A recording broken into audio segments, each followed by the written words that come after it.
नमस्कार दोस्तों। 2024 के चुनाव में भारतीय जनता पार्टी की शिकस्त तय होती दिख रही है। अब यह दिख रहा है कि भारतीय जनता पार्टी को, नरेंद्र मोदी को, कांग्रेस और उसके सहयोगी दल मिलकर के पटकनी देंगे और ऐसी पटकनी देंगे कि उनकी हालत खराब हो जाएगी। और यह बात बगैर आधार के मैं नहीं कह रहा हूं। यह स्थिति क्यों पैदा हो रही है और क्यों भारतीय जनता पार्टी और उसका गोदी मीडिया चैनल्स अब बौखलाए हुए हैं और यह बताने की कोशिश कर रहे हैं कि नहीं, इंडिया गठबंधन में दरार पड़ गई है, टूट गया है, ये हो गया है, वो हो गया है। और दूसरी चीज कि भारतीय जनता पार्टी तो बस जीतेगी ही, जीतने जा रही है और इसका एक परसेप्शन बिल्ड करने की कोशिश कर रहे हैं। यह बताता है कि डर किस ढंग से है, किस तरीके से। अब फिर से एक बार चुनाव करीब आते ही, चंद महीने रह गए, 5 महीने भी नहीं है, और उस स्थिति में फिर गांधी नेहरू परिवार के ऊपर हमले करना शुरू कर दिया गया है। बावजूद इसके 138 बरस की हो चुकी कांग्रेस पार्टी डरने का नाम नहीं ले रही है। कांग्रेस पार्टी के बब्बर शेरों ने आज डरा के रख दिया नरेंद्र मोदी को और उनके आरएसएस को। क्यों? आज आरएसएस के गढ़ में कांग्रेस पार्टी ने इतनी विशाल रैली की जिसमें करीब 10 लाख लोग शामिल हुए, और इतनी बड़ी रैली थी कि भारतीय जनता पार्टी के होश उड़ गए। और यह रैली महाराष्ट्र की थी। महाराष्ट्र को यह संदेश पूरी तरीके से अब चला गया है कि कांग्रेस पार्टी ही है जो भारतीय जनता पार्टी को उखाड़ सकती है। इसलिए जनता जनार्दन बन के वहां पहुंची हुई थी। संख्या में उमड़ी भीड़ ने यह बता दिया कि वह कांग्रेस के प्रति प्रतिबद्धता रखती है, और इस दौरान तमाम सारे लोगों ने कांग्रेस पार्टी को फंड भी दिया। यह अपने आप में बता रहा है। वहां पर राहुल गांधी ने तमाम सारी चीजें बताई, इन पर आऊं। इसके पहले बताता हूं कि कैसे भारतीय जनता पार्टी, नरेंद्र मोदी के मन में डर समाया है और कांग्रेस कैसे आगे बढ़ रही है।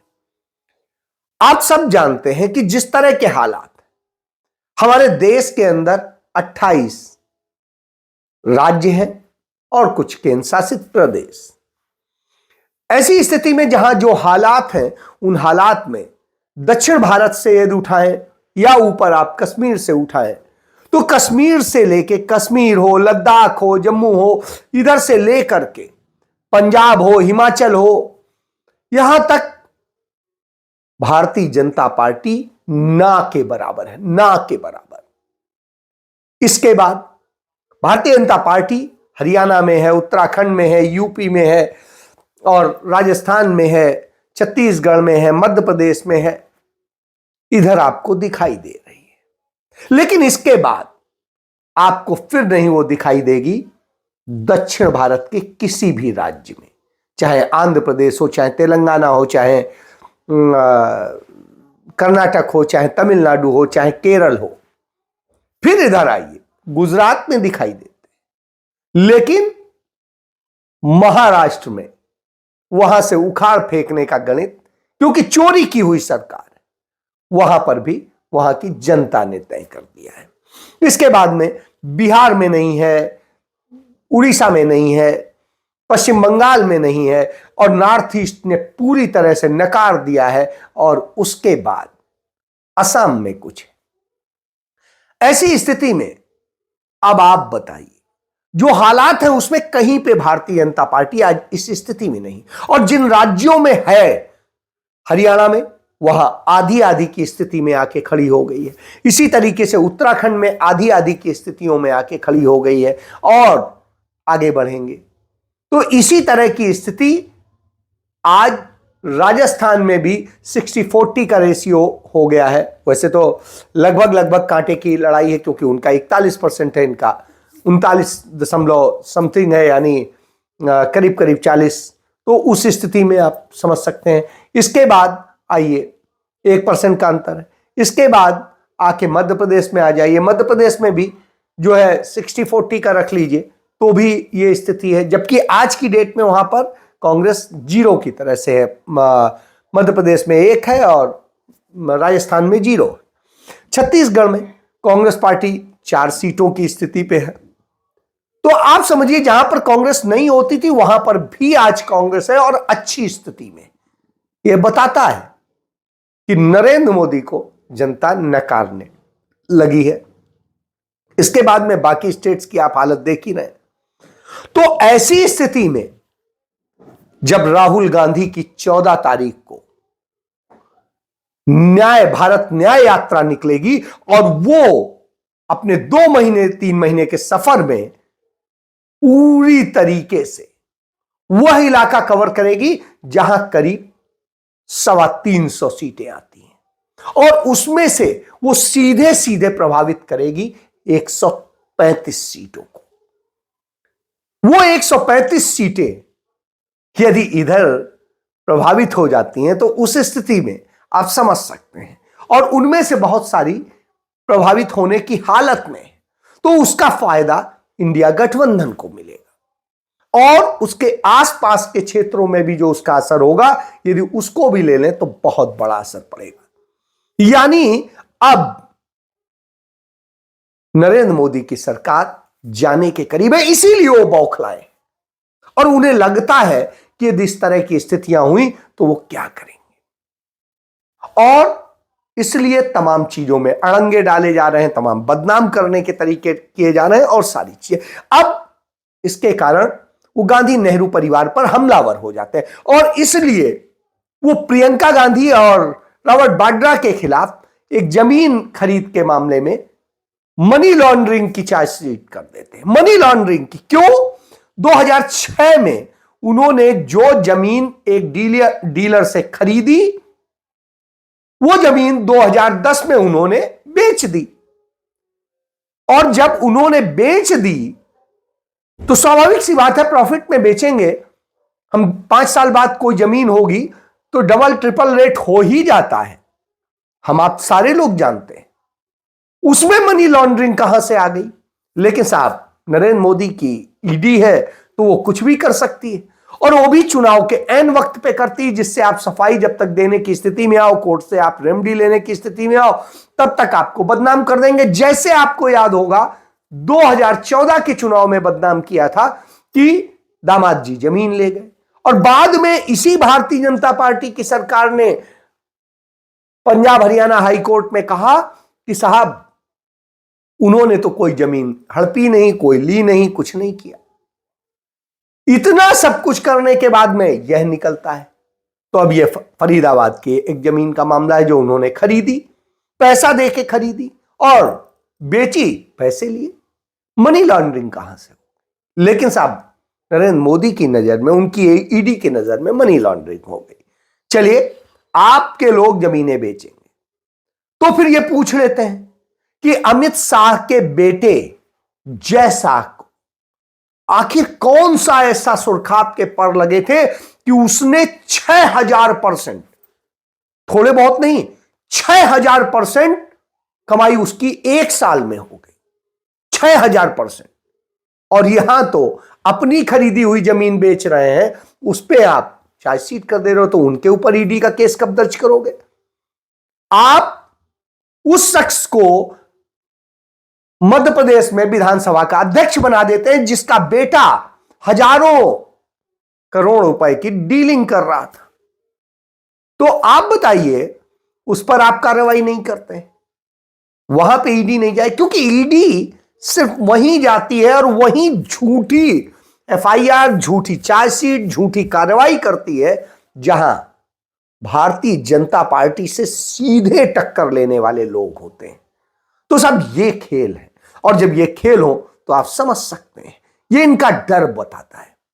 तो आज जब नागपुर में यह रैली हुई कांग्रेस की, और कांग्रेस के 138 साल पूरे हो चुके और 139वें में उसने प्रवेश किया, तब मल्लिकार्जुन खड़गे ने बताया पिछले 10 साल में देश में भाजपा और राष्ट्रीय स्वयंसेवक ये देश को तंग कर रहे हैं और ये जो संघ की सरकार है, अगर इसको नहीं रोक सके तो देश बर्बादी की ओर जाएगा और लोकतंत्र खत्म हो जाएगी।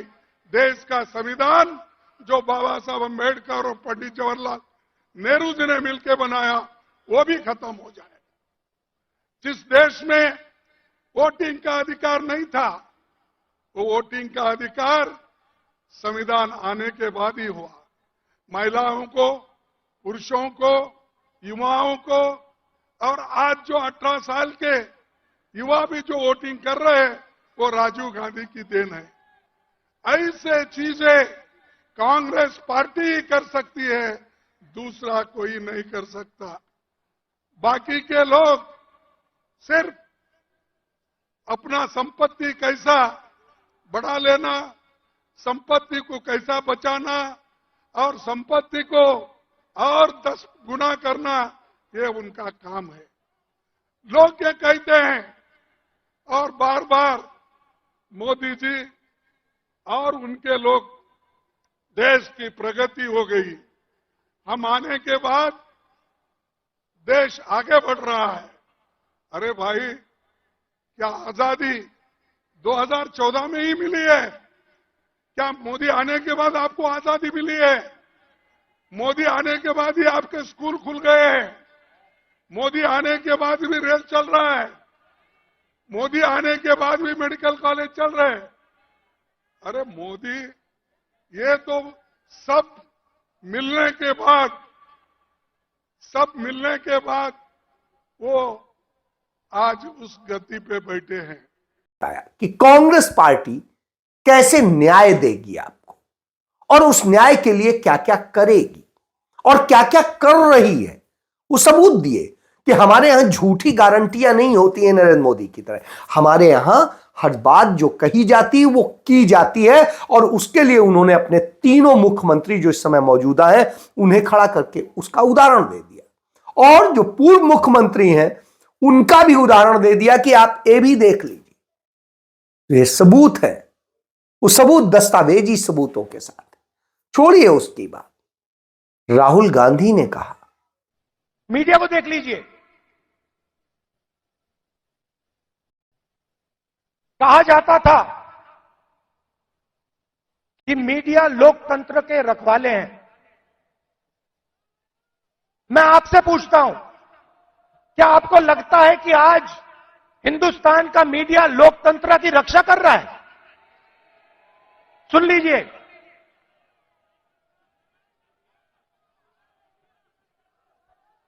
आप इनसे पूछिए, ये आपको बताएंगे कि हमारे दिल में जो है हम नहीं बोल सकते। इनके दिल में क्या है? इनके दिल में वो है जो हिंदुस्तान की जनता के दिल में है, वो नहीं बोल सकते।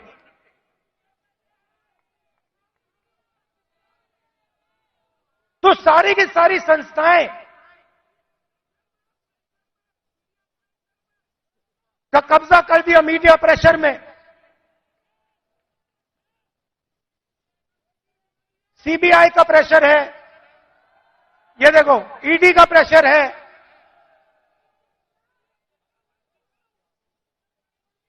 तो लड़ाई इस बात की है। राहुल गांधी ने कहा कि भारतीय जनता पार्टी की स्थिति यह है कि वहां गुलामी की स्थिति में लोग जीते हैं और उन्होंने वो घटना बताई कि कैसे एक भारतीय जनता पार्टी का जो सांसद है, पहले कांग्रेस में था, उसने लुक छिप के उनसे मिला और क्या क्या उसने खुलासे किए कि कैसे वहां पर एक निर्देश आता है, आपको दिमाग नहीं लगाना होता है, आपको उसे पालन करना होता है, बस आप गुलाम हैं। लेकिन राहुल गांधी ने वहीं कहा, हमारी कांग्रेस में लोग मेरे फैसले से, मेरी उससे असहमति व्यक्त करते हैं और आते हैं, अपनी बात कहते हैं, मैं उनकी बातों को सुनता हूं, यदि उससे सहमत होता हूं तो वो बात करता हूं और नहीं होता हूं तो मैं भी अपनी असहमति व्यक्त करता हूं। यही अधिकार है और लोग राहुल गांधी के लिए बोल सकते हैं। तो यह कांग्रेस पार्टी है जहां पर लोकतंत्र है और लोकतंत्र में सब बोलते हैं, बोलने का हक होना चाहिए। हमारी विचारधारा कहती है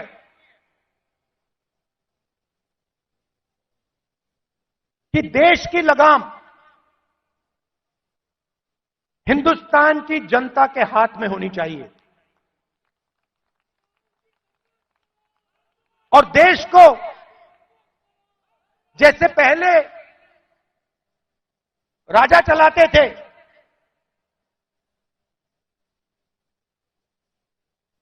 वैसे नहीं चलाया जाना चाहिए। हम जनशक्ति की बात करते हैं, लोक शक्ति की बात करते हैं। आप हमारे सारे के सारे कानून देखिए, आजादी की लड़ाई देश की जनता ने लड़ी थी, राजा महाराजाओं ने नहीं लड़ी थी। उनकी पार्टनरशिप थी अंग्रेजों के साथ, पार्टनरशिप थी। राजाओं महाराजाओं की अंग्रेजों की पार्टनरशिप थी, उसके खिलाफ कांग्रेस पार्टी लड़ी थी। किसके लिए लड़ी थी? गरीब जनता के लिए लड़ी थी। अगर आप यहां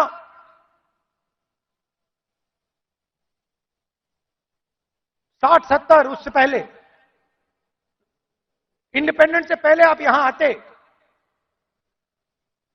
हिंदुस्तान की जनता के कोई अधिकार नहीं थे, महिलाओं के कोई अधिकार नहीं थे, दलितों को छुआ नहीं जाता था। यह आरएसएस की विचारधारा है,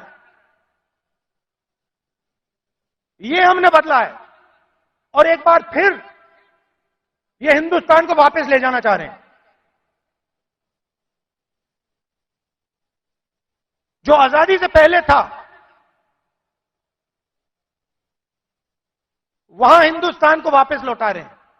जहां मूढ़ होते हैं, जहां बुद्धिहीन होते हैं, जहां पागल होते हैं, वहीं पर विचार मंथन नहीं होता है, एक दूसरे पर सवाल नहीं होता है।